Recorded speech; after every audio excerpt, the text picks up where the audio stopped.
আপনি শাহপুরান গেলে দেখবেন নামাজ নাই, রোজা নাই, হজ নাই, যাকাত নাই, বিড়ি খায়, ইয়াবা খায়, ফেন্সিডিল খায়, গাঞ্জা খায়, পর্দা নাই, গোসল করে না, ওযু করে না, দাড়ি মুছ কিচ্ছু কাটে না, দাঁত ব্রাশ মনে হয় জন্মের পরে একবার করছিল, দাঁতও ময়লা জমতে জমতে খালি ময়লা দেখা যার, দাঁত দেখা যান না। তারে গিয়া মাথায় বাবা আচ্ছা সঠিক পথ কোনটা? সে বলবে তারটাই এক নম্বর পিওর জান্নাতের পথ, আর বাকি সব জাহান্নামের পথ।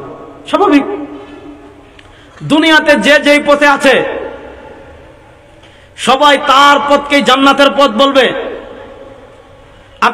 আপনি শাহজালাল মাজারের ভণ্ডদের কাছে যান, তারা বলবে তারটা জান্নাতের পথ। আপনি শাহপুরানের এই মধুরি গাঞ্জুটি বৈতলগুলোর কাছে যান, বলবে তারটা জান্নাতের পথ। আপনি আটরশিদে গেলে তারা বলবে তারটা জান্নাতের পথ। হিজবুত তাওহীদের কাছে তারা গেলে তারা বলবে তারটা জান্নাতের পথ। আমার কাছে আসলে আমি বলবো আমারটা জান্নাতের পথ। জামাতে ইসলামের কাছে গেলে তারা বলবে তারটা জান্নাতের পথ। ইসলামী আন্দোলনের কাছে গেলে তারা বলবে তারটা জান্নাতের পথ। দুনিয়াতে কেউ একবার এই কথা বলবে না যে আমার পথ জাহান্নামের পথ, সবাই বলবে তার পথ জান্নাতের পথ। কিন্তু নবী করিম সাল্লাল্লাহু আলাইহি ওয়াসাল্লাম বলেছেন ওই সোজা পথটাই জান্নাতের পথ। ওই সোজা পথের ডানে বামে যত পথ তৈরি হবে, ফাফি রাসি কুল্লি তারিকিন শাইতান, এই সোজা পথের ডানে বামে যত পথ তৈরি হবে সব পথ জাহান্নামের পথ। ইয়াদউন নাস ইলা নারি জাহান্নাম। এবার প্রশ্ন হলো, কেউ তো বলবে না তার প্রোডাক্ট খারাপ, কেউ তো বলবে না তার কোম্পানি খারাপ। আপনি বাংলাদেশে দেখবেন নামাজও পড়ে না, রোজাও রাখে না, হজও করে না, যাকাতও দেয় না, এরকম ভণ্ড বাংলাদেশে আছে না নাই? আমাদের সিলেট অনেক কম আলহামদুলিল্লাহ। ও বাইরে থাকি কিছু আইয়া শাহজালালের মাজারও জমা দিচ্ছেন। শাহজালালের মাজারের বন্ড যেগুন এগুন আধা 3 ভাগের 2.5 ভাগ হইলা সিলেটের বাইরে। মানে আমরা সিলেটি মানুষ ইগু গিয়া এলো বন্ড হয়েছে ইলা কম, বাইরে থাকি বেশি আইন। এখন প্রশ্ন হলো আমি সঠিক পথটা চিনব কেমনে? প্রশ্নটা খুব ভালো করে বুঝবেন। আল্লাহ নবী বলেছেন ফাফি রাসি কুল্লি তারিকিন শাইতান, আপনাকে শয়তান ডাকবে জাহান্নামের পথের দিকে। আপ ইয়ার বাত ইয়ে হে, প্রশ্ন হলো জান্নাতের পথটা আমি কেমনে চিনব? আল্লাহ তাআলা নিজেই ব্যাখ্যা করে দিচ্ছেন, ইহদিনাস সিরাতাল মুস্তাকিম। আল্লাহ আমাদেরকে সিরাতে মুস্তাকিমের পথ দেখান। এবার প্রশ্ন হলো সিরাতে মুস্তাকিম আমি চিনব কেমনে? সিরাতে মুস্তাকিম আমি জানবো কেমনে? দুনিয়াতে সবাই বলবে তারটাই সিরাতে মুস্তাকিম, দুনিয়াতে সবাই বলবে তারটাই জান্নাতের পথ। আল্লাহ তাআলা সিরাতে মুস্তাকিমের পরিচয় দিচ্ছেন, সিরাতাল লাযীনা আনআমতা আলাইহিম। সিরাতে মুস্তাকিম চিনতে হলে দেখতে হবে ওই পথে আল্লাহ তাআলার নিয়ামত প্রাপ্ত বান্দারা আছেন কিনা। আপনি ইসলামের এমন ভার্সন নিয়ে এসেছেন, আপনি দেখতে হবে আপনি মানুষের কাছে ইসলামের যে ভার্সন পেশ করছেন, আপনি মানুষের কাছে ইসলামের যে রূপরেখা পেশ করছেন, আপনি মানুষের কাছে ইসলামের যে বডি, ইসলামের যে স্ট্রাকচার, ইসলামের যে শরীর পেশ করছেন, দেখতে হবে ওই ইসলামে আল্লাহ তাআলার মুনআম আলাইহিম মানে নিয়ামত প্রাপ্ত বান্দারা আছেন কিনা। এখন প্রশ্ন হলো নিয়ামত প্রাপ্ত বান্দারা কারা? এই উম্মার ভিতর নাম্বার 1 গ্রুপ, এই উম্মার ভিতর 1 নম্বর গ্রুপ যারা নির্দ্বিধায় সবাই নিয়ামত প্রাপ্ত, যারা নির্দ্বিধায় সবাই জান্নাতি, যারা নির্দ্বিধায় সবাই আল্লাহর নেক বান্দা, যারা নির্দ্বিধায় সবাই আল্লাহর প্রিয় বান্দা, যারা নির্দ্বিধায় সবাই আল্লাহ তাআলার নিয়ামত প্রাপ্ত, সেই জামাতের নাম হলো জামাতে সাহাবা। বলেন সেই জামাতের নাম হলো জামাতে সাহাবা। মাতেন না দেখি, সেই জামাতের নাম জামাতে সাহাবা। আল্লাহ তাআলা কোরআনে বলেছেন রাদিয়াল্লাহু আনহুম ওয়া রাদু আন। আল্লাহ তাআলা কোরআনে বলেছেন আমিনু কামা আমানান নাস। আল্লাহ তাআলা কোরআনে বলেছেন ওয়া ইযা কিলা লাহুম আমিনু কামা আমানান নাস। আল্লাহ তাআলা বলেছেন ফাইন আমানু বিমিসলি মা আমানতুম বিহি ফাকাদ ইতাদাউ। আল্লাহ তাআলা বলেছেন মুহাম্মাদুর রাসূলুল্লাহ ওয়াল্লাযীনা মাআহু আশিদ্দাউ আলাল কুফফার। তাহলে সাহাবায়ে কেরাম জান্নাতি। বলেন সাহাবায়ে কেরাম জান্নাতি না মুকুল? এটা আকীদা, এটা আকীদা। বলেন সাহাবায়ে কেরাম জান্নাতি। সবাই কইরা না কিন্তু। বলেন সাহাবায়ে কেরাম জান্নাতি। কোনো সন্দেহ আছে? না, কোনো সন্দেহ নাই, সব সাহাবা জান্নাতি। বলেন সব সাহাবী জান্নাতি। বলেন না সব সাহাবী জান্নাতি, সব সাহাবী জান্নাতি। এবার আল্লাহ বলেছেন সিরাতাল লাযীনা আনআমতা আলাইহিম, সিরাতাল লাযীনা আনআমতা আলাইহিম। আপনি জান্নাতের পথ চিনতে চান, দেখেন সাহাবা একরামের জামাত আছেন কিনা। আপনি রাজনীতির নামে এমন ইসলাম নিয়ে আসবেন, এমন ইসলাম নিয়ে আসবেন, আপনি সহিহ হাদিসের নামে এমন ইসলাম নিয়ে আসবেন যেই রাজনীতির ইসলাম সাহাবা একরামের ইসলামের সাথে মিলে না, যেই আকীদা সাহাবা একরামের আকীদার সাথে মিলে না, যেই রাজনীতি সাহাবা একরামের রাজনীতির সাথে মিলে না, যে আমল সাহাবা একরামের আমলের সাথে মিলে না, যে ইশক রাসূল সাহাবা একরামের ইশক রাসূলের সাথে মিলে না। আল্লাহর জাতের কসম করে বলি, আপনি যদি এমন ইসলাম আবিষ্কার করেন, আপনি যদি এমন ইসলামের ভাষণ পেশ করেন, আপনি যদি এমন ইসলামের দাওয়া পেশ করেন যে ইসলাম সাহাবা একরামের ইসলামের সাথে মিলে না, যে রাজনীতি সাহাবা একরামের রাজনীতির সাথে মিলে না, যে আকীদা সাহাবা একরামের আকীদার সাথে মিলে না, যে আদর্শ সাহাবা একরামের আদর্শের সাথে মিলে না, ওই আদর্শ কখনো জান্নাতের আদর্শ হতে পারে না। ওই আদর্শ নিশ্চিত নিশ্চিত জাহান্নামের পথ। ওই আদর্শ অবশ্য জান্নাতে, জাহান্নামের। আজকে দেখেন আমাদের সমাজে একটা ভুল ধারণা, যেটা আমি এতক্ষণ ভাঙ্গার জন্য এত লম্বা ভূমিকা দিলাম। আজকে আমরা নবী সাহাবীর আদর্শ খুঁজি কোথায়? শুক্রবারে মসজিদে জিলাপি খাওয়ার সময়, ঠিক কিনা? আমরা আজকে নবী এবং সাহাবা ইকরামের আদর্শ খুঁজি কোথায়? নবী এবং সাহাবা ইকরামের আদর্শ খুঁজি জিলাপি তো খাইলা, ঠিক আছে, জিলাপি খাওয়ার ক্ষেত্রে, খিচুড়ি খাওয়ার ক্ষেত্রে, আখনি খাওয়ার ক্ষেত্রে, বিরিয়ানি খাওয়ার ক্ষেত্রে, সিন্নি খাওয়ার ক্ষেত্রে। আজকে আমাদের দেশের ইসলাম দেখেন, আমাদের সিলেটও আছে, এটা সিলেট একটা ট্রেন্ড হয়ে যাচ্ছে যে একজনের বাপ মারা গেছে, ছেলে লন্ডন, আত্মীয় স্বজন লন্ডন, এবং 40 নম্বর দিন যদি অথবা 21 নম্বর দিন যদি গরু জবাই করে, ছাগল জবাই করে, সিন্নি না করে, তাহলে এলাকায় তার একটা, যে তার ছেলে লন্ডন সিন্নি করলো না। আল্লাহ তো আমাদের মাথায় গোবর দেয় নাই, আল্লাহ তো আমাদের সবার মাথায় মগজ দিছে। আপনি আপনার মগজ দিয়ে একটু চিন্তা করেন, মৃত ব্যক্তির বাড়িতে 40 নম্বর দিন সিন্নি করার কোনো বিধান, এটাকে বিশেষ মর্যাদাপূর্ণ মনে করে, ফজিলতপূর্ণ মনে করে 40 নম্বর দিন সিন্নি করার কোনো বিধান যদি ইসলামে থাকতো, তাহলে নবী করিম সাল্লাল্লাহু আলাইহি ওয়াসাল্লামের ইন্তেকালের 40 নম্বর দিন হযরত আবু বকর সিদ্দিক আর ওমর ইবনুল খাত্তাব রাদিয়াল্লাহু তাআলা আনহুমা কত বড় সিন্নি করতেন। আর আবু বকর সিদ্দিক রাদিয়াল্লাহু তাআলা আনহু ইন্তেকাল করার পর হযরত ওমর ইবনুল খাত্তাব অর্ধ জাহানের বাদশা, এই অর্ধ জাহানের বাদশা হযরত ওমর ইবনুল খাত্তাব রাদিয়াল্লাহু তাআলা আনহু 40 নম্বর দিন কতটা গরু জবাই করে, কতটা উট জবাই করে, আর কতটা ছাগল জবাই করে, কত বড় সিন্নি করতে আপনি একটু চিন্তা করুন। ইসলাম কখনো আবেগ দিয়ে চলে না, ইসলাম কখনো যুক্তি দিয়ে চলে না, ইসলাম চলে কোরআন এবং হাদিস, ইজমা, কিয়াস, শরীয়ত, 4টা দলিল দিয়ে। এই যুক্তি মানে আপনার যুক্তি না, মুজতাহিদ ইমামদের যুক্তি। তাহলে কথা ভালো করে বুঝেন, ইসলামকে আজকে আমরা সংকুচিত করে শুক্রবার মসজিদের জিলাপির প্যাকেটে নিয়ে আসছি। ইসলামকে আজকে আমরা সংকুচিত করতে করতে করতে করতে 40 সিন্নি ঢেকে নিয়ে আসছি। অথচ শুনেন, আল্লাহ তাআলা নবী করিম সাল্লাল্লাহু আলাইহি ওয়াসাল্লামকে যে সকল লক্ষ্য এবং উদ্দেশ্যকে সামনে রেখে দুনিয়াতে পাঠিয়েছেন, আমি যে আয়াতে কারিমা তিলাওয়াত করেছি, সে আয়াতে কারিমায় আল্লাহ তাআলা নবী করিম সাল্লাল্লাহু আলাইহি ওয়াসাল্লামকে যে সকল মহান লক্ষ্য এবং উদ্দেশ্যকে সামনে রেখে দুনিয়াতে পাঠিয়েছেন, আল্লাহ তাআলা অসংখ্য লক্ষ্য এবং উদ্দেশ্যকে সামনে রেখে সরওয়ারে দু আলম তাজদারে মদিনা জনাবে মুহাম্মদুর রাসূলুল্লাহ সাল্লাল্লাহু আলাইহি ওয়াসাল্লামকে দুনিয়াতে পাঠিয়েছেন। অসংখ্য লক্ষ্য এবং উদ্দেশ্যের মধ্যে একটা লক্ষ্য উদ্দেশ্য, আল্লাহ বলেন, হুয়াল্লাযী আরসালা রাসূলাহু বিল হুদা, হুয়াল্লাযী আরসালা রাসূলাহু বিল হুদা, তিনি আল্লাহ তার নবীকে দুনিয়াতে প্রেরণ করেছেন, তিনি আল্লাহ তার রাসূলকে দুনিয়াতে প্রেরণ করেছেন বিল হুদা, হেদায়েত দিয়ে। হেদায়েত দিয়ে মানে কি?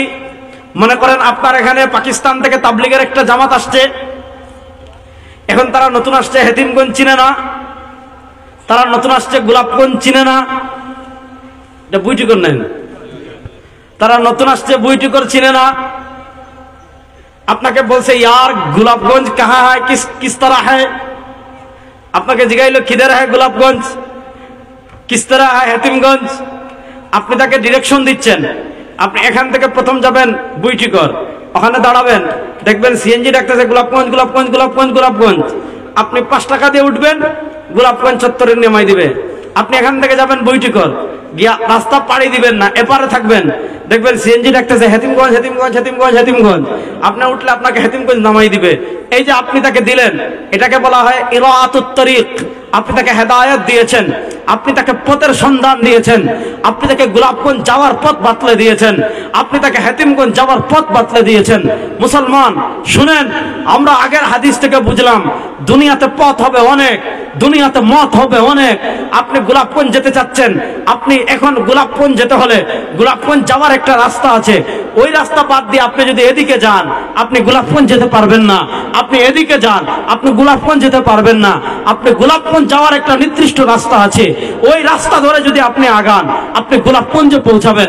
আপনি হেতিমগঞ্জ যাওয়ার একটা রাস্তা আছে, ওই রাস্তা ধরে যদি আপনি আগান আপনি হেতিমগঞ্জ পৌঁছাবেন। ঠিক তেমনি ভাবে আমরা যে দুনিয়াতে এসেছি আমাদের সকলের চূড়ান্ত গন্তব্য জান্নাত। জান্নাত ছাড়া মুমিনের আর কোনো গন্তব্য নাই, জান্নাত ছাড়া মুসলমানদের আর কোনো গন্তব্য নাই।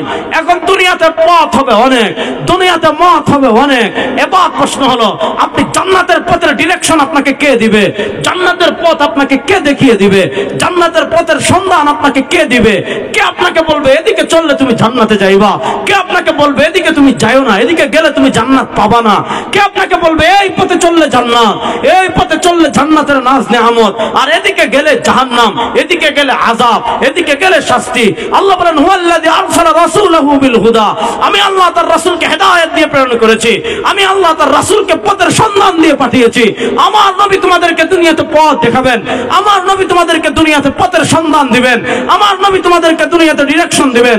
ওই নবীর পথে যারা চলবে, নবীর মতে যারা চলবে, নবীর পথ অনুসরণ করে যারা চলবে, তারাই চূড়ান্ত গন্তব্য জান্নাতে পৌঁছবে।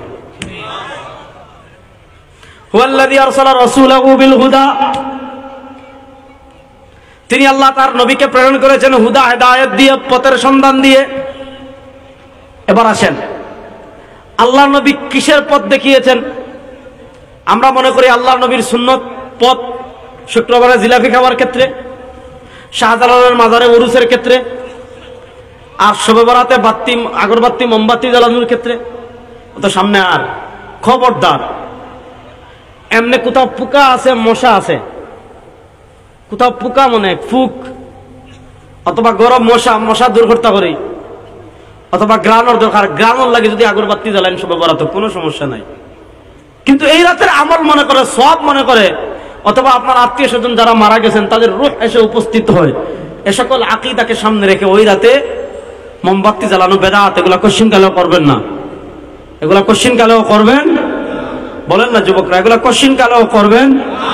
আমরা ছোটবেলায় দেখতাম শবে বরাতে আগের দিন, বা যে রাতে শবে বরাত ওই রাতের আগের দিন যেটা আছে, ওই দিন দেখতাম সব ভুসিমালের দোকান যা আছে, অর্থাৎ গ্রামে যদি ৩-৪টা দোকান থাকে, ওই দিন স্পেশাল সব দোকানে এনে আলাদা করে আগরবাতি রাখে।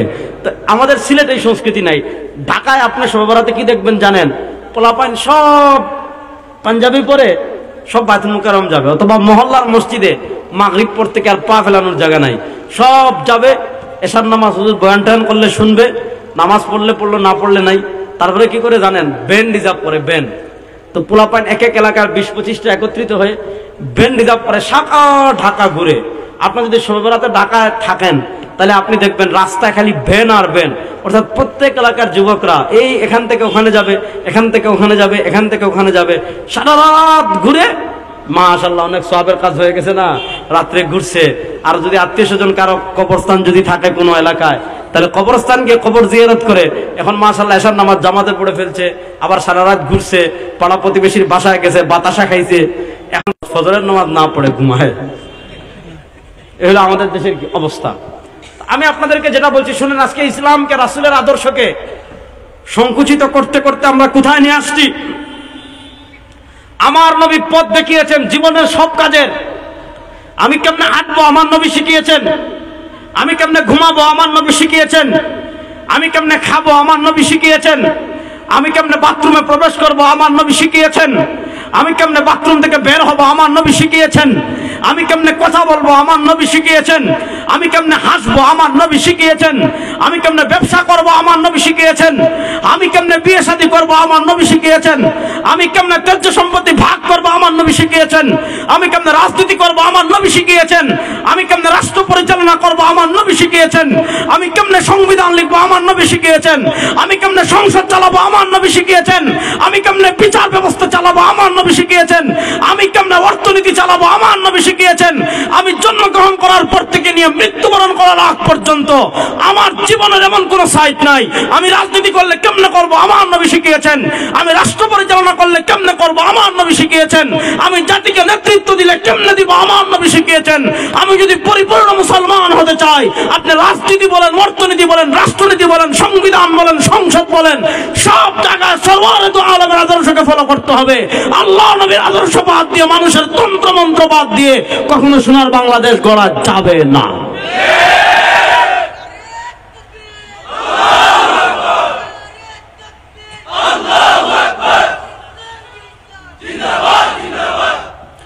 আর আমরা আজকে নবীকে সংকুচিত করে ফেলেছি জিলাপির প্যাকেটে।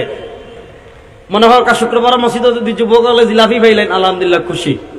আপনি খাওয়া, আমি খাওয়ার পাতা দিয়ে না, আবার মনে করেন না জানি হুজুরের রিজিক বন্ধ করে নিলেন। আপনি এক প্যাকেট নাই, 2 প্যাকেটও খাওয়া, সমস্যা নাই।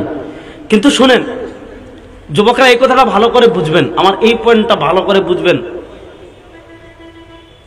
আমাদের ধর্মের নাম, আর আসতে বলেন, আমাদের ধর্মের নাম, আমাদের জাতীয়তাবাদ মুসলিম। বলেন আমাদের জাতীয়তাবাদ।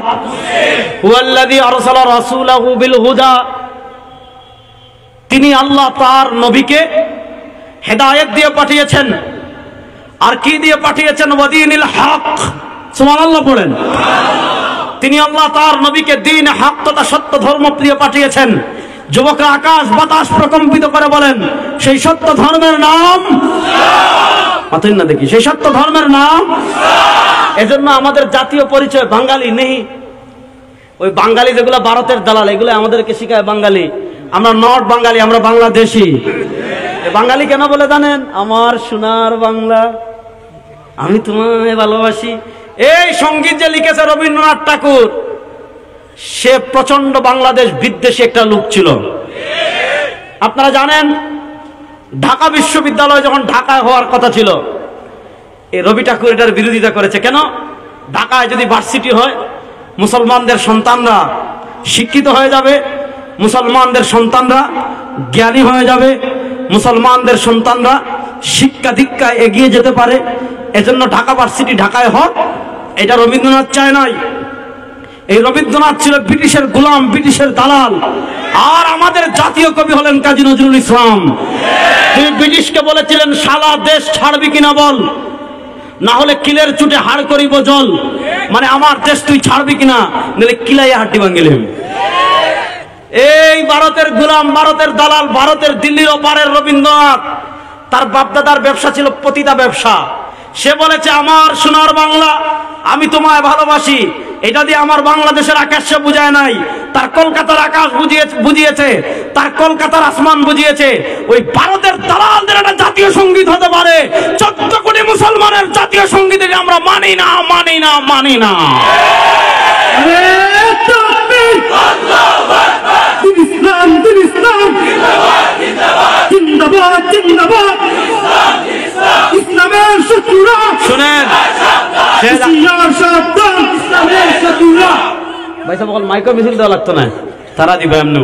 আপনার অন্দাকে হরিদক্ষা হ্যাঁ কথা ভালো করে। সে কি বলে? অমা, এই যুবকরা শুনেন, অমা ফাগুনে তোর আমের বলে। এই মা অনেক আরে আম্মা ডাকছে জানেননি, মাথেন ইনো খারে আম্মা ডাকের বুঝাই রানি। মানে তারার হিন্দুদের একটা মূর্তি আছে, কালী মূর্তি, কালিমা। এই কালিমায় ভালো মন্দের মালিক তারা মনে করে। হে কবিতা লিখতেছে, অমা ফাগুনে তোর আমের বনে, মানে তার মার কাছে সে আবদার করতেছে। এই কবিতা জাতীয় সঙ্গীত আমরা মানি না। আর সে যে বলেছে আমার সোনার বাংলা, মানে তারা এই বিজেপি দেখবেন, উগ্র বিজেপি মোদি, এই গুজরাটের কসাই নরেন্দ্র মোদি, এই ভারতের হিন্দু গোষ্ঠী বিজেপি, তারা দেখবেন একটা মানচিত্র প্রকাশ করে তাদের সংসদে লটকিয়ে রেখেছে। আমাদের বাংলাদেশ সব তারা আবার আগের মতো বানাতে চায়। এজন্যই বাংলাদেশে গত 15 বছর বিনা ভোটে ভারতের গোলামদেরকে কেন ক্ষমতায় বসিয়েছিল? দিনের ভোট রাতে করে কেন ভারতের গোলামদের ক্ষমতায় বসিয়েছিল? দামি নির্বাচন করে ভারতের গোলামদেরকে কেন তারা ক্ষমতায় বসিয়েছিল একমাত্র বাংলাদেশকে ভারতের অঙ্গরাজ্য বানানোর জন্য। শুনেন যুবকরা, ভারতের ফ্যাসিবাদকে পরাজিত করেই আমাদের মিশন শেষ নাই। আগামীতে বাংলাদেশে বসে যারা ভারতের গোলামি করবে, আগামীতে বাংলাদেশে বসে যারা ভারতের দালালি করবে, আগামীতে বাংলাদেশের ক্ষমতায় বসে যারা ভারতের পা চাটবে, শেখ হাসিনাও তো শাড়ি নিয়ে পলাইতে পারছে। আগামীতে যারা ভারতের গোলামি করবে, লুঙ্গি নিয়ে এই দেশ থেকে পলাতে পারবে না।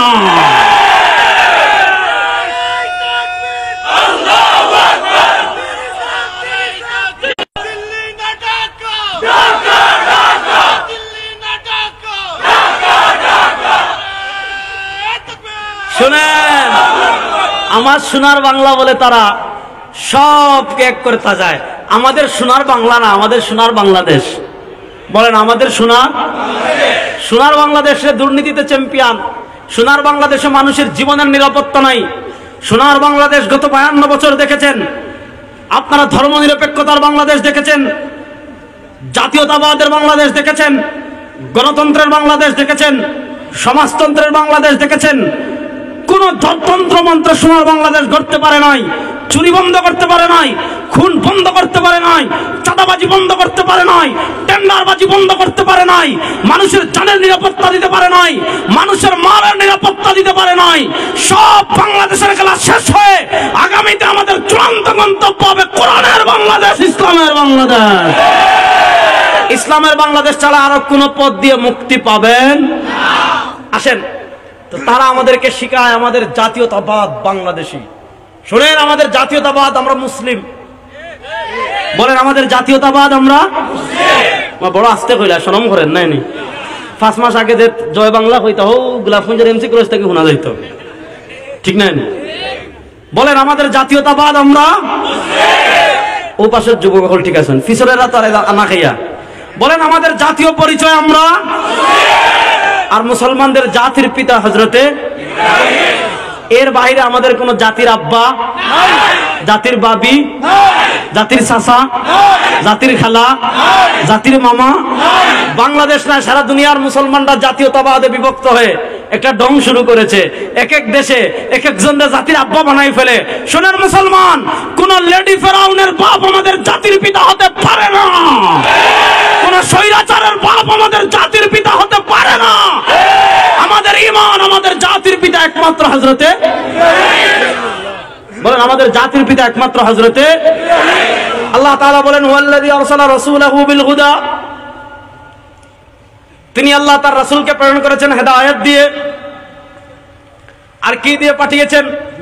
ওয়াদিনিল হক। এখন আপনার নেতা আপনাকে পথের দিকে ডাকছে, মনোযোগ, আপনার নেত্রী আপনাকে পথের দিকে ডাকছে, আপনার কথিত জাতির আব্বা আপনাকে ডাকছে, আপনার দল আপনাকে একটা পথের দিকে ডাকছে।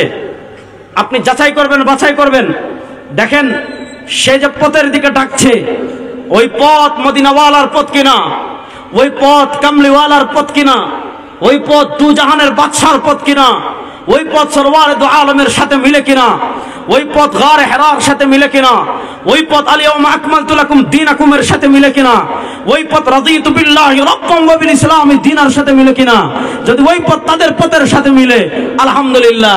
কিন্তু আপনার নেতা আপনাকে এমন পথের দিকে ডাকছে, আপনার নেত্রী আপনাকে এমন পথের দিকে ডাকছে যেই পথ মদিনার দিকে যায় না, যেই পথ আপনাকে মুদির কাছে নিয়ে যায়, যেই পথ আপনাকে ভারতের কাছে নিয়ে যায়, যেই পথ আপনাকে আমেরিকার কাছে নিয়ে যায়, যেই পথ আপনাকে রাশিয়ার কাছে নিয়ে যায়, যেই পথ আপনাকে চীনের দিকে নিয়ে যায়, ওই পথ কখনো জান্নাতের পথ হতে পারে না, ওই পথ জাহান্নামের পথ। ওই পথ কখনো জান্নাতের পথ হতে পারে না, ওই পথ জাহান্নামের। হুয়াল্লাযী আরসালা রাসূলাহু বিল হুদা, তিনি আল্লাহ তার রাসূলকে প্রেরণ করেছেন হেদায়েত দিয়ে। তাহলে রাসূলের পথ শুধু খিচুড়ি খাওয়ার মধ্যে না, ওয়াদিনিল হক, মনোযোগ, আরেকটা দ্বীনে হক তথা সত্য ধর্ম দিয়ে পাঠিয়েছেন। বলেন সেই সত্য ধর্মের নাম ইসলাম। আরে যুবকরা বলেন না সেই সত্য ধর্মের নাম ইসলাম। দেখেন পৃথিবীতে ধর্ম অনেক আছে, থাকবে। হিন্দু ধর্ম আছে, বৌদ্ধ ধর্ম আছে, ইহুদি ধর্ম আছে, খ্রিস্ট ধর্ম আছে।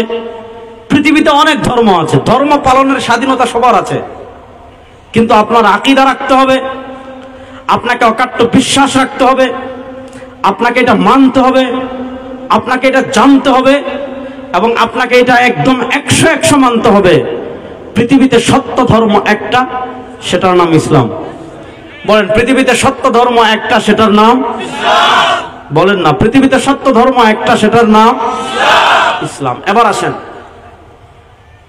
ইসলাম কখনোই পৃথিবীতে কাউকে অস্ত্র দেখিয়ে, ক্ষমতা দেখিয়ে, বন্দুক দেখিয়ে, পাওয়ার দেখিয়ে, কাউকে ক্ষমতা দেখিয়ে, অস্ত্র দেখিয়ে, সৈন্য দেখিয়ে জোরপূর্বক মুসলমান বানানো এমন কোন বিধান ইসলামে নাই। ধর্ম পালনের স্বাধীনতা আছে। আপনি বেশির চেয়ে বেশি তার কাছে দাবিটা পৌঁছাবেন, ইয়া আইয়ুহান নাস কুলু লা ইলাহা ইল্লাল্লাহ। আপনি তার কাছে এই মেসেজটা পৌঁছাবেন, আপনি তার কাছে এই বার্তাটা পৌঁছাবেন।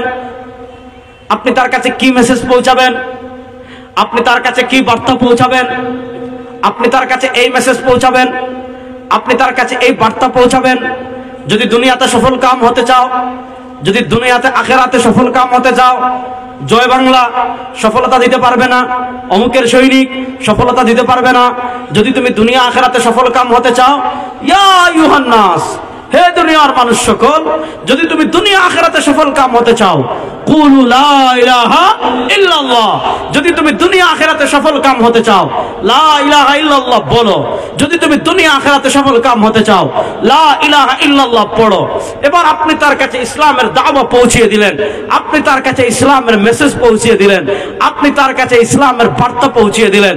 আপনি তার কাছে ইসলামের মেসেজ পৌঁছিয়ে দেওয়ার পর, আপনি তার কাছে ইসলামের বার্তা পৌঁছিয়ে দেওয়ার পর, সে যদি ইসলাম গ্রহণ না করে, সে যদি ইসলাম কবুল না করে, তার জন্য ইসলামের পরিষ্কার মেসেজ, তার জন্য ইসলামের পরিষ্কার বার্তা, লাকুম দীনুকুম ওয়ালিয়া দীন। আপনি ইসলাম কবুল করার পর, ইসলামের দাওয়াত পেশ করার পর, সে যদি ইসলাম কবুল না করে, সে যদি ইসলাম গ্রহণ না করে, তাকে পরিষ্কার বলবেন লাকুম দীনুকুম ওয়ালিয়া দীন। ভাই, তুমি তোমার ধর্ম নিয়ে থাকো, আমরা আমাদের ধর্ম নিয়ে আছি। ধর্মের প্রশ্নে মুসলমান কখনো এক চুলও ছাড় দেয় না।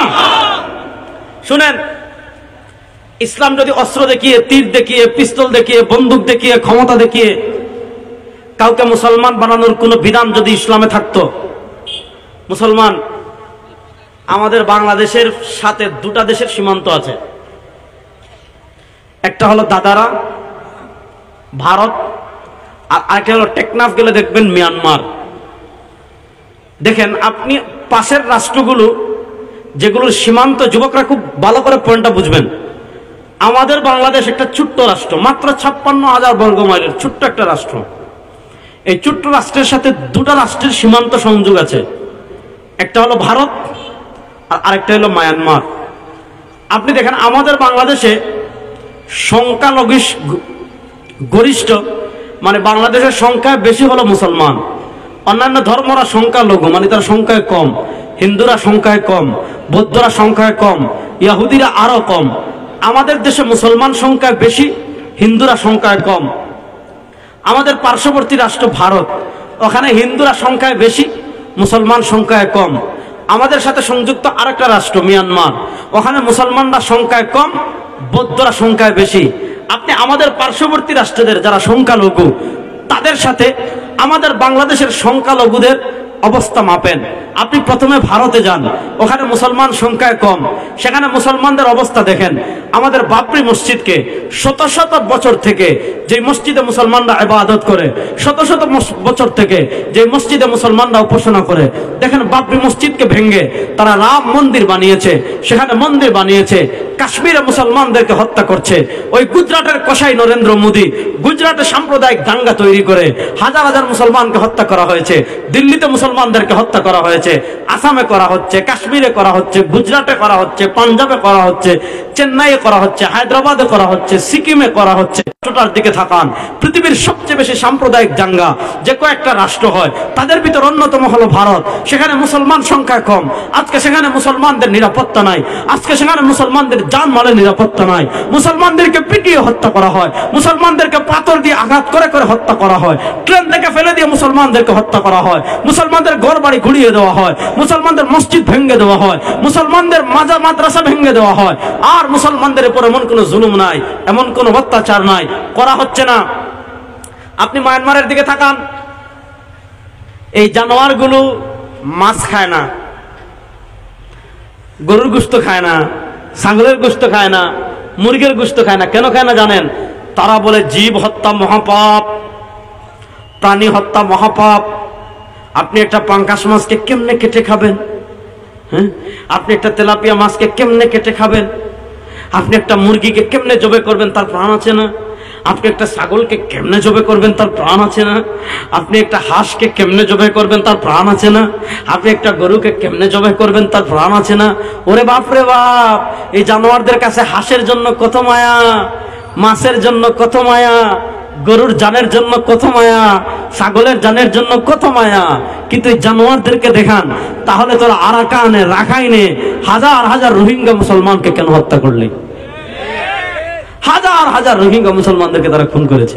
তা আমাদের পার্শ্ববর্তী দুই রাষ্ট্রের দিকে তাকান, সেখানের সংখ্যালঘুরা কেমনে আছে? আরাকানের সংখ্যালঘু মুসলিম, তাদের ঘর বাড়ির কি অবস্থা? লক্ষ লক্ষ মানুষ, তাদেরকে আমরা আশ্রয় দিয়েছি। আমাদের একজন ছিলেন আপা, তিনি নোবেল বিজয়ের আশায় আশ্রয় দিলেন। আপা নাই, হ্যাঁ, আপার রুহের নাই বলতে কি, আপা অপারে আছেন। আমরা দোয়া করি অপারে আপার সংসার ভালো কাটুক, অপারে আপা ভালো থাকুক। অপারে যদি আপা ভালো থাকে আমাদের কোনো সমস্যা আছে? কোনো সমস্যা নাই। প্রয়োজনে আপার সাথে তো আরো অনেকে গেছেন, ওখানে জুম লীগ বা ভারত লীগ বা এই নামে একটা দল করে ওখানে স্বাধীনতা সংগ্রাম চালান। দেখেন ভারতের কোনো অংশ স্বাধীন করে আলাদা রাষ্ট্র প্রতিষ্ঠা করতে পারেন কিনা। ওপারে যদি স্বাধীনতার জন্য সাহায্য লাগে আমরা রেডি আছি। কিন্তু এই পারে আপনাদের রাজনীতি আর চলবে না। এই পারে মানুষ হত্যার সুযোগ আপনাদেরকে আর দেওয়া হবে। একটা জিনিস ভালো করে দেখেন, ওই দুই পাশের অবস্থা মিলান আর আমাদের বাংলাদেশের হিন্দুদের অবস্থা দেখেন। এই আপনারা বলেন একদম আল্লাহকে হাজির নাজির রেখে যুবকরা বলবেন, 5ই আগস্ট আমাদের আপা যখন চলে গেলেন, আমাদের আপা চলে যাবার পর আপনাদের গোলাপগঞ্জে হিন্দুদের মন্দির আছে না নাই? ও মাতেন না দেখি, হিন্দুদের মন্দির আছে না নাই? আচ্ছা আপনারা বলেন, আপনাদের গোলাপগঞ্জের কোন হিন্দুদের মন্দিরে কোন মুসলমান আক্রমণ করেছে? না রাস্তে হক্কা, না রাস্তে হক্কা, আরো জুড়ে হক্কা। কোন মন্দিরে মুসলমানরা আক্রমণ করেছে? গোলাপগঞ্জ বাজারে, হেতিমগঞ্জ বাজার, বুইটিকর বাজারে হিন্দুদের দোকান আছে না নাই? মুসলমানরা কোন হিন্দুদের দোকানে আক্রমণ করেছে? মুসলমানরা হিন্দুদের বাড়িঘর দখল করেছে? না। আমরা পৃথিবীর ইতিহাসে এমন কোন নজির নাই। 5ই আগস্ট আপা চলে যাওয়ার পর বাংলাদেশের মুসলমানরা ভয় করেছিল যে আওয়ামী লীগ তো কখনো হিন্দু লীগ হয়ে আসে, কখনো আনসার লীগ হয়ে আসে, কখনো ডাক্তার লীগ হয়ে আসে, কখনো আফসুস লীগ হয়ে আসে, কখনো সাদ লীগ হয়ে আসে, কত লীগ হয়ে তারা ফিরে আসতেছে। তো আমাদের বাংলাদেশের মুসলমানরা ভয় পেয়েছিল যে আওয়ামী লীগ হিন্দু লীগ হয়ে মন্দিরে আক্রমণ করে আমাদের দেশে সাম্প্রদায়িক দাঙ্গা তৈরি করতে পারে। পৃথিবীর মানুষরা দেখেছে মুসলমানরা হিন্দুদের মন্দির পাহারা দিয়েছে, এবং নজির পৃথিবীতে নাই। ভারতের ক্ষমতায় হিন্দুরা আসার মাত্র 77-78 বছর হয়েছে। এই 77-78 বছরে আপনি ভারতের দিকে তাকান,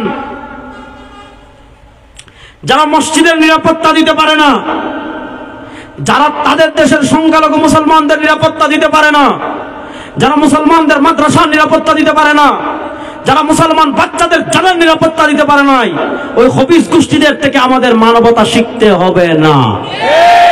মানবতা নিয়ে ওপারে থাকেন, ভালো থাকেন। আর এই ভারতবর্ষে মুসলমান শাসন ক্ষমতায় ছিল 700 বছর। বলেন যুবকরা, কয়শো বছর? ভারতের রাষ্ট্র ক্ষমতায় আমরা ছিলাম কয়শো বছর? 700 বছর। আচ্ছা আপনারা হক্কা চাই, প্রত্যেক দিন যদি অস্ত্র দেখিয়ে ঘুরে হইতো, ওই দাদা কলেমা পড়ালে মারলিম। 700 বছর প্রত্যেক বছর যদি অস্ত্র দেখিয়ে, ক্ষমতা দেখিয়ে, তীর দেখিয়ে, ধনুক দেখিয়ে, অস্ত্র দেখিয়ে, তরবারি দেখিয়ে প্রত্যেক বছর যদি একজনের জোর করে কলেমা পড়াইতো, প্রত্যেক দিন যদি একজনের জোর করে কলেমা পড়াইতো, আচ্ছা আপনারা হক্কা 700 বছর বাদে ভারত আর হিন্দু থাকতো নি? জি হয়, থাকতো না। তাহলে বোঝা গেল কখনো ক্ষমতা দেখিয়ে, অস্ত্র দেখিয়ে কাউকে কালেমা পড়ানোর বিধান ইসলাম ধর্মে নাই। বলেন অস্ত্র দেখিয়ে, ক্ষমতা দেখিয়ে কাউকে কালেমা পড়ানোর বিধান ইসলাম ধর্মে। ইসলাম সংখ্যালঘুদের কি পরিমাণ নিরাপত্তা দিয়েছে। নবী করিম সাল্লাল্লাহু আলাইহি ওয়াসাল্লাম বলেন, মান আদা যিম্মিয়ান, যে ব্যক্তি কোনো সংখ্যালঘুকে অত্যাচার করবে, যে ব্যক্তি কোনো সংখ্যালঘুর উপর জুলুম করবে, যে ব্যক্তি কোনো সংখ্যালঘুকে নির্যাতন করবে, ফাআনা হাজিজুহু ইয়াউমাল কিয়ামা।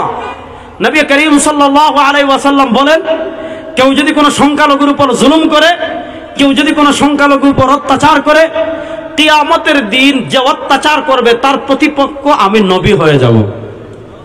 তাহলে ইসলাম সংখ্যালঘুদের যে পরিমাণ নিরাপত্তা দিয়েছে, পৃথিবীর কোন মতবাদ, পৃথিবীর কোন ইজম, পৃথিবীর কেউ সংখ্যালঘুকে এই পরিমাণ নিরাপত্তা দিতে পারে? বলেন, পৃথিবীর কোন মতবাদ সংখ্যালঘুকে এতটুকু নিরাপত্তা দিতে পারে? এবার আসেন, আল্লাহ তাআলা তার নবীকে আরেকটা জিনিস দিয়ে পাঠিয়েছেন। আমি বলেছিলাম ওয়াদিনিল হক। আল্লাহ তাআলা তার নবীকে একটা সত্য ধর্ম দিয়ে পাঠিয়েছেন। এখন প্রশ্ন হলো, আল্লাহ তার নবীকে সত্য ধর্ম দিয়ে কেন পাঠিয়েছেন? শুক্রবারে জিলাপি খাওয়ার লাগে মাতুন না না, আপনি জিলাপি খাওয়া আমি না করিয়েন না, এটা তো হারাম না, খাইতে খাওয়া। আল্লাহ তাআলা তার নবীকে দ্বীন হক দিয়ে কেন পাঠিয়েছেন? আল্লাহ তাআলা তার নবীকে সত্য ধর্ম দিয়ে কেন পাঠিয়েছেন? লিইয়ুযহিরাহু আলাদ দ্বীনি কুল্লি হুয়াল্লাযী আরসালা রাসূলাহু বিল হুদা। তিনি আল্লাহ তার রাসূলকে হেদায়েত দিয়ে পাঠিয়েছেন। ওয়া দীনিল হক, আর একটা সত্য ধর্ম দিয়ে কেন পাঠিয়েছেন? লিইয়ুযহিরাহু আলাদ দ্বীনি কুল্লি, দুনিয়াতে সব ধর্মের উপর, দুনিয়াতে সব তন্ত্রের উপর, দুনিয়াতে সব মন্ত্রের উপর ইসলামকে বিজয়ী করার জন্য আল্লাহ তার নবীকে পাঠিয়েছেন। তাহলে বোঝা গেল নবী করিম সাল্লাল্লাহু আলাইহি ওয়াসাল্লামকে আল্লাহ যে সকল মহান লক্ষ্য এবং উদ্দেশ্যকে সামনে রেখে দুনিয়াতে পাঠিয়েছেন, আল্লাহ যে সকল মহান লক্ষ্য এবং উদ্দেশ্যকে সামনে রেখে সরওয়ার দু আলম তাজদার মদিনা জনাবে মুহাম্মদুর রাসূলুল্লাহ সাল্লাল্লাহু আলাইহি ওয়াসাল্লামকে দুনিয়াতে পাঠিয়েছেন, তার ভিতর একটা লক্ষ্য উদ্দেশ্য হলো হিন্দুত্ববাদের উপর, ইহুদিবাদের উপর, খ্রিস্টবাদের উপর, সেকুলারিজমের উপর, ডেমোক্রেসির উপর, ন্যাশনালিজমের উপর, সোশ্যালিজমের উপর, দুনিয়ার সব ধর্ম বলেন, দুনিয়ার সব তন্ত্র বলেন, দুনিয়ার সব মন্ত্র বলেন, সব কিছুর উপর ইসলামকে বিজয় করার জন্য আল্লাহ তার নবীকে দুনিয়াতে পাঠিয়েছেন।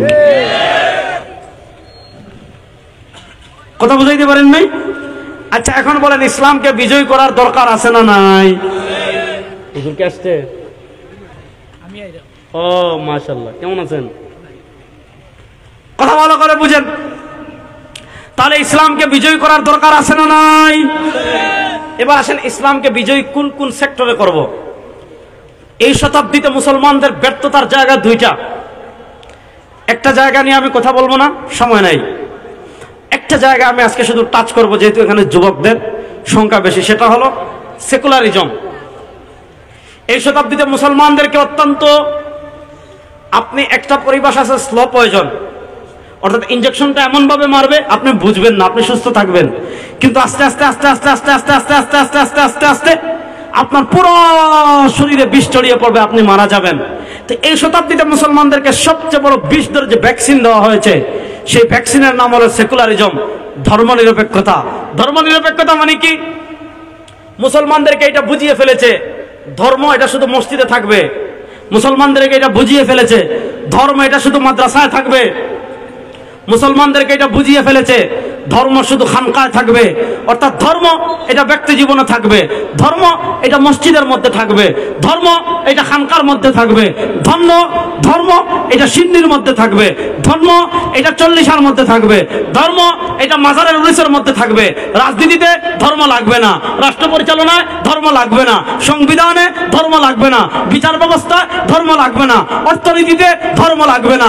তারা আমাদেরকে শিখিয়ে ফেলেছে, ওই যেমন খ্রিস্টানরা তাদের ধর্মকে গির্জা বন্দী করে ফেলেছে, হিন্দুরা তাদের ধর্মকে মন্দির বন্দী করে ফেলেছে, খ্রিস্টানদের ধর্ম সব গির্জার মধ্যে, গির্জার বাইরে তাদের ধর্ম নাই, ইহুদিদের ধর্ম সব চার্চের মধ্যে, চার্চের বাইরে তাদের কোনো ধর্ম নাই, হিন্দুদের ধর্ম তাদের মন্দিরের মধ্যে, এর বাইরে তাদের ধর্ম নাই। তাদের রাষ্ট্র কেমনে চলবে? তাদের ধর্ম মাথা কামায় না। তার রাজনীতি কেমনে চলবে? তার ধর্ম মাথা কামায় না। তার অর্থনীতি কেমনে চলবে? তার ধর্ম মাথা কামায় না। তার সংবিধান কেমনে হবে? তার ধর্ম মাথা কামায় না। তার বিচার ব্যবস্থা কেমনে কেমনে হবে, তার ধর্ম মাথা কামায় না, তারা যেভাবে মন চায় এইভাবে চলায়। কিন্তু আমার ইসলাম আর তাদের পার্থক্য কোথায়? আমি কেমনে হাঁটবো এটাও আমার ইসলাম শিখায়, আমি কেমনে ঘুমাবো এটাও আমার ইসলাম শিখায়, আমি কেমনে খাবো ওইটাও আমার ইসলাম শিখায়, আমি কেমনে বাথরুমে যাব এটাও আমার ইসলাম শিখায়, আমি কেমনে বাথরুম থেকে বের হব এটাও আমার ইসলাম শিখায়। তবে আমি রাজনীতি কেমনে করব এটা আমার ইসলামে নাই। বড় আস্তে হইলা দেখি। আমি কেমনে রাষ্ট্র পরিচালনা করব আমার ইসলামে আছে না নাই? আমার সংবিধান কি হবে ইসলামে আছে না নাই?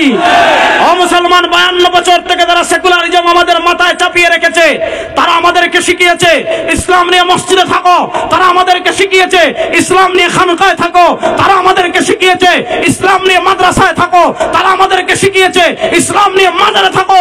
মুসলমান, 2024-এর জুলাই আগস্টের গণবিপ্লবের পর আমাদের সামনে সুযোগ এসেছে সেকুলারিজমকে লাত্তি দিয়ে, সোশ্যালিজমকে লাত্তি দিয়ে, ডেমোক্রেসিকে লাত্তি দিয়ে আল্লাহ কোরআনকে শাসন ক্ষমতায় নেওয়ার জন্য প্রস্তুত আছেন না?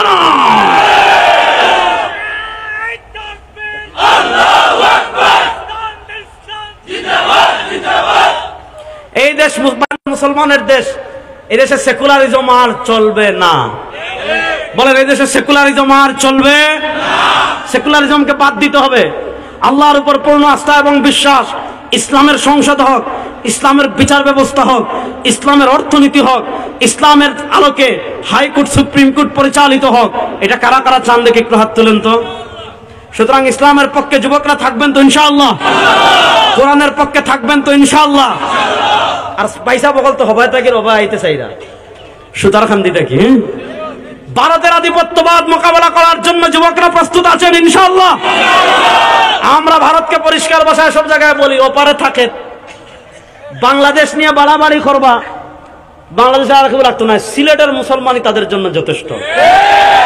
এটা হলো সিলেট, শাহজালালের পুণ্যভূমি। শাহজালালের পুণ্যভূমি সুরমাগাঙ্গর ফারুক ভাই আল্লাহু আকবার বলেছিলেন, গৌরগোবিন্দের প্রাসাদ তক্ত বিতক্ত হয়ে পড়ে গিয়েছিল। আমরা সিলেটের মুসলমান যদি ঐক্যবদ্ধ হয়ে যাই, আসাম মেঘালয় আবার আমাদের, বাড়াবাড়ি করলে আসাম মেঘালয় দখল করার জন্য প্রস্তুত আছেন যুবকরা ইনশাআল্লাহ? আল্লাহ তাআলা আমাদেরকে এক এবং নেক করুন। আল্লাহ তাআলা ইসলামের জন্য জীবন বিলিয়ে দেওয়ার তৌফিক আমাদের সবাইকে দান করুন। আল্লাহ তাআলা বাংলাদেশের সংসদ পর্যন্ত, বিচার ব্যবস্থা পর্যন্ত, হাইকোর্ট সুপ্রিম কোর্ট, অর্থনীতি, সব ক্ষেত্রে ইসলামের বাতি, কোরআনের বাতি জ্বালানোর মেহনত করার তৌফিক আমাদের সবাইকে দান করেন। আমি তো বলছিলাম আমি আপনার নিজের এলাকার মানুষ, সালাম কালাম করে দিতাম কি, বহুত লম্বা আওয়াজ হয়ে গেছে। আবার আপনাদের সাথে দেখা হবে, কথা হবে। আল্লাহ তাআলা সবাইকে ভালো রাখুক, সুস্থ রাখুক। আমার বাড়িতে আপনারা দাওয়াত, আপনারাও দাওয়াত, আমি আবার যদি দাওয়াত দেন আবার দেখা হবে ইনশাআল্লাহ। আসসালামু আলাইকুম ওয়া রাহমাতুল্লাহ। আচ্ছা, যে সংক্ষিপ্ত দোয়া করে, দোয়া হইলো শেষে করতা, আচ্ছা মাঝে একবার করিলাই। আলহামদুলিল্লাহি রাব্বিল আলামিন ওয়াল আকিবাতু লিল মুত্তাকিন ওয়াস সালাতু ওয়াস সালামু আলা আশরাফিল আমবিয়া ওয়াল মুরসালিন ওয়া আলা আলিহি ওয়া আসহাবিহি আজমাইন। আয় আল্লাহ, আমাদের জীবনের সব গুনাহকে আপনি মাফ করে দেন। আল্লাহ, এই মাহফিলে আমরা যারা এসেছি, বসেছি, কথা বলেছি, কথা শুনেছি, আল্লাহ আমাদের আশা বসা, কথা বলা, কথা শোনাকে কবুল ও মঞ্জুর করে নেন। আল্লাহ, এই মাহফিলের উসিলা এই এলাকার কবরস্থানে যত মুমিন মুমিনাত আছে, আল্লাহ তাদের কবরকে জান্নাতের টুকরা বানিয়ে দেন। আল্লাহ, আজকের এই মাহফিলে যারা টাকা দিয়ে, পয়সা দিয়ে, শ্রম দিয়ে, মেধা দিয়ে সহযোগিতা করেছেন, আল্লাহ সকলের সহযোগিতাকে আপনি কবুল ও মঞ্জুর করে নেন। আল্লাহ, আমাদের যাদের মা বাবা কবরের বাসিন্দা হয়েছেন, তাদের কবরকে জান্নাতের টুকরা বানিয়ে দেন। আল্লাহ, আমাদের যাদের মা বাবা এখনো জীবিত আছেন, তাদেরকে দীর্ঘ নেক হায়াত দান করেন। আল্লাহ, আমাদের ভিতর যারা অসুস্থ আছে, তাদেরকে শিফায়ে কামিলা আজিলা দান করেন। আল্লাহ, আমাদের ভিতর যারা পেরেশানিতে আছে, পেরেশানি দূর করে দেন। আল্লাহ, যারা ঋণগ্রস্ত আছে, তাদের ঋণ পরিশোধ করার তৌফিক দান করেন। আল্লাহ, আমাদের সবাইকে বাংলাদেশের দিন বিজয়ের মেহনত করার তৌফিক দান করেন। ওয়া সাল্লাল্লাহু ওয়া সাল্লাম আলা খায়রি খালকি মুহাম্মদ ওয়া আলা আলিহি ওয়া আসহাবিহি আজমাইন। আমিন।